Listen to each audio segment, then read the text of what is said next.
Comment la médecine chinoise traditionnelle parle des traumas et des blessures? Tout d'abord, on appelle ça des kuei internes. Le pictogramme du kuei, on retrouve celui du démon, du fantôme. Il y a cette notion d'être hanté par quelque chose qui n'est pas nous-mêmes. Un kuei va être dans l'inconscient. Il va être au détriment de vous-même. Pour les Chinois, il est hors de question. Hors de question. Le subconscient, pour eux, c'est comme une poubelle. Elle est hyper importante, évidemment. On a autant besoin de se nourrir que de vider nos excréments, évidemment. Et, et la fonction sécrétion est aussi importante que la fonction assimilation. La seule chose, c'est que, contrairement à la psychanalyse occidentale, les Chinois partent du principe que, comme toute poubelle,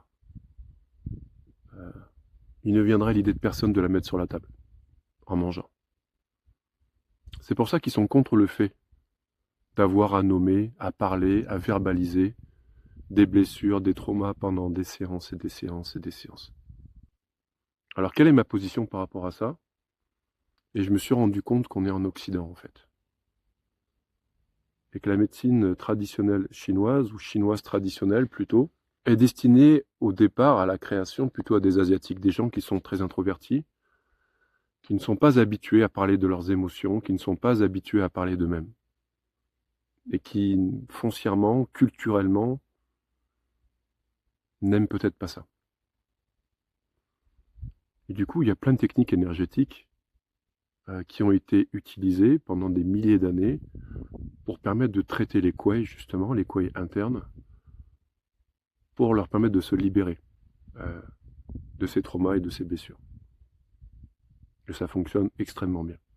Sauf que parfois, comme on est en Occident, et que nous sommes des gens très analytiques, très intelligents apparemment, beaucoup plus que le reste du monde, ça suffit pas. Ça suffit pas parce que notre mental, il sort de la séance, il est mitigé en fait. Il se dit mais qu'est-ce qu'il m'a fait lui? Il n'a rien fait en fait. Je suis venu le voir, ça fait 10 ans que je me traîne un trauma ou des blessures avec des comportements complètement aberrants.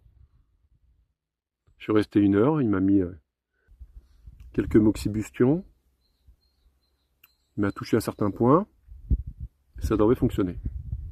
Et qu'on le veuille ou pas, il y a une part de nous en tant qu'occidentaux qui refuse ça. Et c'est là qu'intervient l'EFT. Car Y a eu cette ingéniosité, ce génie d'allier les deux, en fait. D'allier la psychanalyse, ou la psychothérapie, avec le tapotement de points énergétiques, qu'on appelle à tort point d'acupuncture. Pourquoi c'est une idée de génie? Parce que tout simplement, le fait de parler, de nommer, de verbaliser certaines choses, et de tapoter des points en même temps permet d'engrammer dans notre corps une rectification des blessures, du trauma, une réécriture du disque. Ça, c'est juste extraordinaire.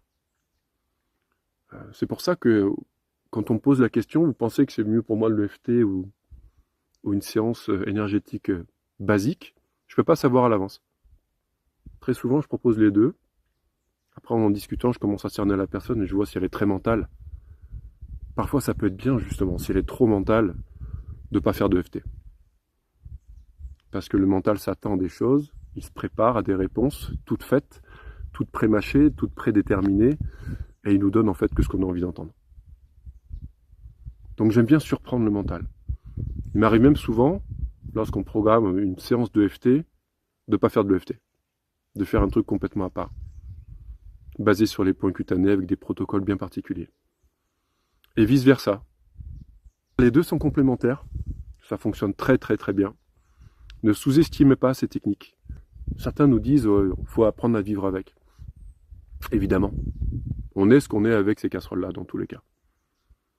Mais l'idée, c'est que ces casseroles-là ne nous entravent pas dans nos mouvements de vie par des comportements aberrants qui peuvent nous entraver, qui peuvent entraver nos relations, perso, pro, etc. C'est à partir de ces moments-là, où ça commence à nous pourrir le quotidien, à nous pourrir notre vie, qu'il faut faire quelque chose. Voilà. Donc l'idée, c'est qu'on ne supprime pas un trauma, on ne supprime pas une blessure, on la réinscrit dans le corps de façon différente pour qu'elle ne soit juste plus aberrante, tout simplement. Prenez soin de vous.